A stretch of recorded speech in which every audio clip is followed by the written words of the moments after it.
जी हम हर वक्त ये बात कहते रहते हैं कि पाकिस्तान के अंदर बहुत पैसा है, पाकिस्तान के अंदर रिक्वायरमेंट बहुत है, ठीक है, और ओवरसीज पाकिस्तान में पैसा भेजना चाहते हैं। अब जो रियल एस्टेट है ना, असल में वो बदल गया।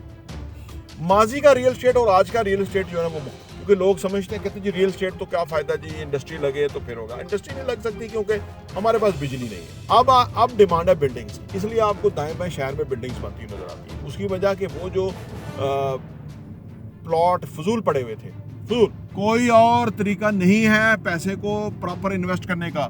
ये डॉलर और सोना जो है इसमें कोई फायदा नहीं है, डॉलर अब नीचे जाएगा, किसी को इन्वेस्ट करने का फायदा नहीं। तो रियल एस्टेट है जेन्युइन सासा। 80 लाख बच्चे हर साल पैदा होते हैं, 80 लाख बच्चे। तो ये जो बिल्डिंग्स बन रही है ना, ये इसलिए बन रही हैं कि लोग खरीद रहे हैं, लोग यूनिट्स खरीद रहे हैं। ये जो पैदा हो रहे हैं बच्चे ना, ये इनकी हर बच्चा जो पैदा होता है उसकी कपड़ों की नीड है, फूड की नीड है, उसकी घर की नीड है, छत की नीड है। एक बात याद रखें, अगर बिल्डिंग बन रही होती है तो कोई बिल्डर अपने पैसे से बिल्डिंग नहीं बना रहा होता, कोई भी बिल्डिंग। ये फिनोमेना ही नहीं है पाकिस्तान में। आप फिर लोग कहते हैं जी इतने पैसे कहाँ हैं लोगों के पास, वो घर ले लें या अपार्टमेंट ले लें। ठीक कह रहे हैं, पाकिस्तान में 20% लोगों के पास पैसे हैं, 80% के पैसे नहीं है।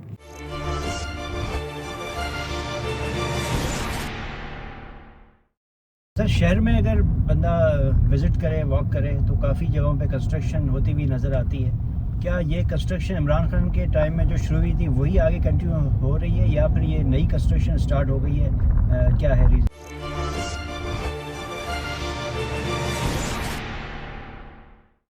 बिस्मिल्लाहिर्रहमानिर्रहीम, अस्सलाम वालेकुम रहमतुल्लाहि व बरकातहू। देखिए जी, हम हर वक्त ये बात कहते रहते हैं कि पाकिस्तान के अंदर बहुत पैसा है, पाकिस्तान के अंदर रिक्वायरमेंट बहुत है, ठीक है, और ओवरसीज पाकिस्तान में पैसा भेजना चाहते हैं। ये किसी को शक ही नहीं होना चाहिए।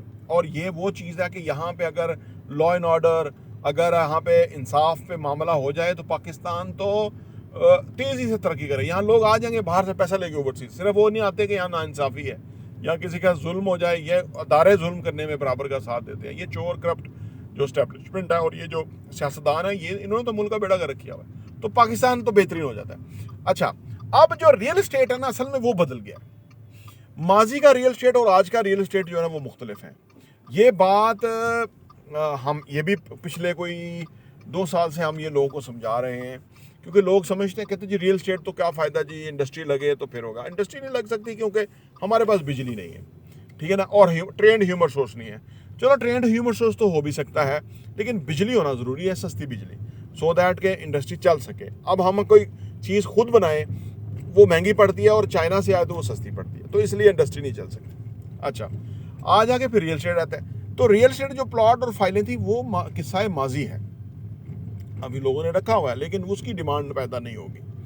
अब डिमांड है बिल्डिंग्स की, इसलिए आपको दाएं बाएं शहर में बिल्डिंग्स बनती नजर आती हैं। उसकी वजह कि वो जो प्लॉट फजूल पड़े हुए थे, फजूल, वो प्लॉट जो है वो इस वक्त महंगे हो गए इस वजह से कि वो लोगों को समझ है कि यहाँ पे अगर अपार्टमेंट बन जाए, यहाँ पे अगर शॉपिंग मॉल बन जाए, वहाँ पे अगर कोई इस तरह की चीज़ बन जाए तो वो काम आ जाएंगे। आप ये कहेंगे जी मुल्की हालात तो ख़राब हैं और शॉपिंग मॉल और कमर्शियल और ये वो, तो क्या देखिए, मुल्की हालात ख़राब हैं और इस वक्त की जो इस्टेब्लिशमेंट है वो इसको समझ नहीं रही कि वो गेम करके चला गया, यानी वो अपनी सब अकल और शऊर के मुताबिक काम करके गया।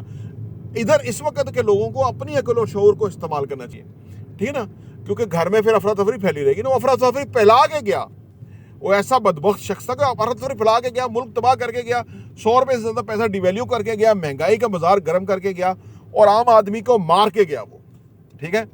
वो और उसकी बदवाएं और उसकी वो जो है ना वो वसूल करता रहेगा, वो जन्नत में जाएगा अपने पूरे ख़ानदान समेत। जिसकी बेटी के नाम 12 अरब रुपया लगा के वो गया और वो करप्शन के वो रिकॉर्ड कायम करके गया, हाउसिंग सोसाइटियों से, गुलबर्ग से, अलीम खान से पैसे लेके गया, हैं जी। वो फिर चोर बाजारी का बाजार गर्म करके गया, जरदारी के हाथ में वो गेम डाल के गया कि तू ये एमएनए खरीद ले और तू पाकिस्तान में वो जो चीज़ मार, जो जरदारी बदनाम ज़माना हो गया था, उसको फिर लाइमलाइट में लिया। अच्छा, तो वो शख्स जो है ना वो ये करके गया, उसने सोचा कि पाकिस्तान को तबाह करके गया वो, क्योंकि नाइंसाफ़ी ये चोर लोगों के हाथों में देके गया तो नाइंसाफ़ी कर गया, और उन्होंने 16 महीनों में जो पाकिस्तान जो आम आदमी का हशर किया उसकी हद नहीं। इसके बावजूद बिल्डिंग्स बनती रही, 3 लाख से ऊपर टन पे स्टील चला गया, इसके बावजूद बिल्डिंग्स बनती नहीं, क्योंकि फिर भी लोगों को प्रॉफिट था, यानी मुल्क के अंदर रिक्वायरमेंट डिमांड फिर भी है।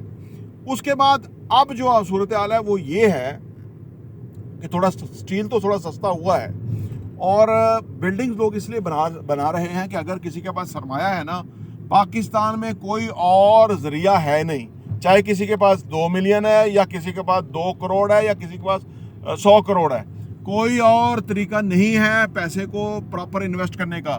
ये डॉलर और सोना जो है इसमें कोई फायदा नहीं है, डॉलर अब नीचे जाएगा, किसी को इन्वेस्ट करने का फायदा नहीं। तो रियल एस्टेट है जेन्युइन सासा। 80 लाख बच्चे हर साल पैदा होते हैं, 80 लाख बच्चे, 6 महीने में 40 लाख बच्चे, 3 महीने में 20 लाख बच्चे, 1.5 महीने में 10 लाख बच्चे, 1.5 महीने में 10 लाख बच्चे। इसका मतलब है कि आबादी का एक समंदर है। और जो मैंने एक पिछली वीडियो में कहा कि 3 काम करने होंगे, चौथा काम आबादी को कंट्रोल करना होगा, क्योंकि हमारे वसाइल इस कदर नहीं है कि हम आबादी के जो ये समंदर है इसको दावत दें, ठीक है ना, कि 80 लाख बच्चे हर साल पैदा हों, 1.5 लाख 80 लाख एक साल में पैदा होंगे, 1.5 महीने में 10 लाख बच्चे, 1.5 महीने में 10 लाख बच्चे पैदा हो रहे हैं। ये बहुत खतरनाक नंबर है।